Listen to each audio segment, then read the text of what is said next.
10 ఏళ్లలో ఉద్యోగాలు ఇయ్యలే ఇచ్చేవాళ్ళను అడ్డుకుంటారా? నీళ్లు నిధులు నియామకాల కోసమే మనం తెలంగాణ తెచ్చుకున్నాం. ప్రత్యేక రాష్ట్రం వస్తే ప్రభుత్వ ఉద్యోగాలు వస్తాయని పుస్తకాలు పక్కకు పెట్టి మరీ మన పిల్లలు తెగించి కొట్లాడిండ్రు. కానీ వచ్చిన తెలంగాణలో బీఆర్ఎస్ 10 ఏళ్ల పాలనలో ఎక్కువగా ఆగమైంది నిరుద్యోగులే. 10 ఏళ్లలో కళ్ళు కాయలు కాసేలా చూసిన కేసీఆర్ సర్కార్ ఏ శాఖలోనూ పట్టుమని 10 ఉద్యోగాలు కూడా చక్కగా నింపలే. పేరుకే నోటిఫికేషన్లు వేసుడు, ఆ వేసిన నోటిఫికేషన్లను ఏదో ఒకటి చెప్పి అప్పుడు ఏళ్లుగా నిరుద్యోగులకు ఇదే దగ. రాష్ట్రంలో అత్యున్నత సర్వీసుల్లో ఉద్యోగాల భర్తీకి నిర్వహించే గ్రూప్ 1 పేపర్ ను లీక్ చేసిన ఘనత కూడా బీఆర్ఎస్ కే దక్కుతుంది. దేశంలో ఎన్నడూ కనివిని ఎరగని రీతిలో ఒక ఉద్యోగ పరీక్ష ప్రిలిమ్స్ ని 3 సార్లు నిర్వహించడం వెనక వారి పుణ్యమే ఉంది.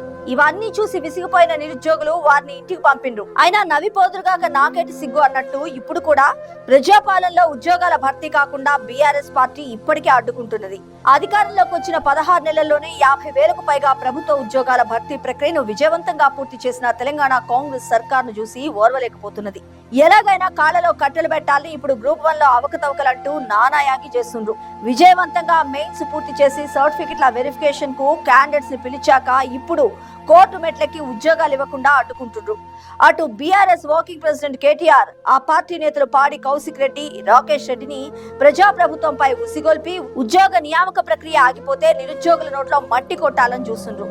ఇటు లిక్కర్ స్కామ్ లో పోయిన పరువును తిరిగి తెచ్చుకోవాలని ఉపులాటపడుతున్న కవిత ఇప్పుడు నిరుద్యోగుల మీద లేని ప్రేమ వలకపోస్తూ గ్రూప్ 1 పై దొంగ పోరాటం చేస్తుంది. మొత్తంగా సాఫీగా సాగుతున్న ప్రభుత్వ ఉద్యోగ నియామక ప్రక్రియనే డిస్టర్బ్ చేసి మళ్లీ నిరుద్యోగుల పొట్టగొట్టి వాళ్ల జీవితాలను రోడ్డు పాలు చేయాలని చూస్తుండ్రు. నిరుద్యోగులారా జర జాగ్రత్త. వాళ్ల మాయ మాటలు నమ్మితే మళ్లీ ఆగమయ్యేది మీ జీవితాలే.